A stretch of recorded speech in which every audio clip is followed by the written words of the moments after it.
এতিয়া সেকেন্ড কুৱেশ্যনটো চাবা এই কুৱেশ্যনটো কিছুমানে লং মেথডতো কৰে কিছুমানে শৰ্ট মেথডতো কৰে তো মই তোমালোকক কেনেকৈ শৰ্ট মেথডত কৰে শিকাই দিম প্ৰথমতে চাবা গোটেই কুৱেশ্যনটোৰ ভিতৰত সদায় প্ৰথমে পাৰ্চেন্টেজটোত ফ'কাছ কৰিবা আৰু পাৰ্চেন্টেজটো কি কৈছে ইনক্ৰিজ কৰিছে নে ডিক্ৰিজ কৰিছে বা মোৰ কৰিছে নে লেছ কৰিছে সেইটো চাই ল'বা ইয়াত কি কৈছে 20% মোৰ কুৱেশ্যনটো কি আছিলে যে এ আৰু বি নামৰ দুজন মানুহ আছিলে এটা কৈছে যে এ salary is 20% more than that of B মানে B এর যিমান salary আছিলে তাতকৈ 20% A salary বেছি এতিয়া মই কি কৈছিলো পাৰ্চেন্টেজটো ফ্ৰেকশনত কনভাৰ্ট কৰি লবা এইবিলাক মুখস্থ থাকিব লাগে 20% মানে কি হ'ব 1/5 এতিয়া কি কৈছিলো 5 টো হৈছে actual number original number আৰু 1 টো হৈছে either increase or decrease এতিয়া কৈছে যে A salary is 20% more than that of B salary মানে B যিমান actual salary আছিলে তো মই 5 টো B original salary বুলি ধৰিছো তাৰ পিছত কৈছে যে more 20% more আমি কি কৈছিলো যে ইনক্ৰিমেন্ট বা more বুলি ক'লে সদায় নিউমাৰেটৰ লগত ডিনমিনেটৰটো প্লাস কৰি দিবা কি হ'ব 5 + 1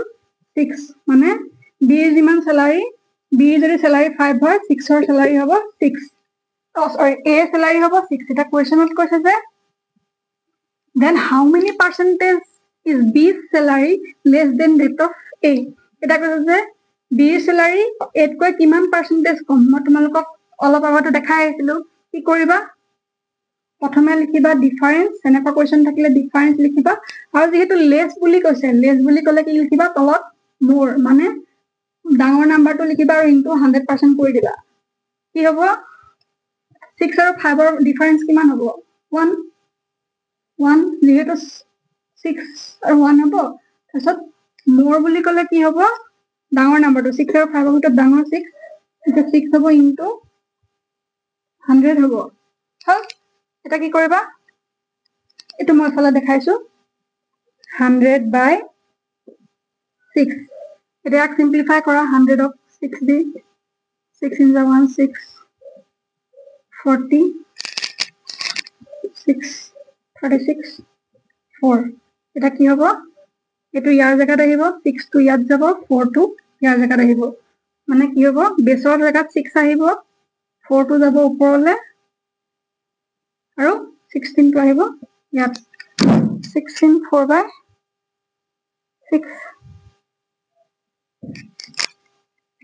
16 4/6 আহিব আৰু ইয়াত কেনসেল আউট কৰিলে 2 2 যা 4 3 2 যা 6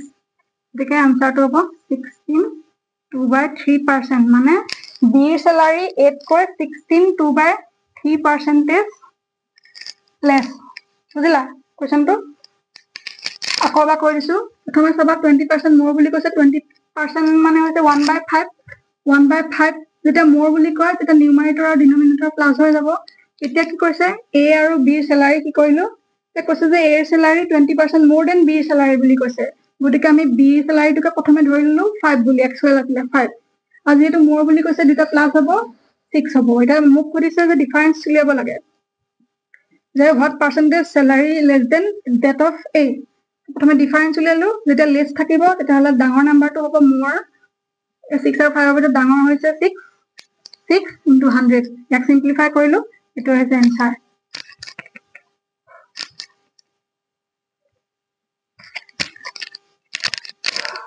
তাৰ পিছত যদি এ শৰ্ট মেথডটো যদি পাহৰি যোৱা মই লং মেথডটো দেখাই দিছো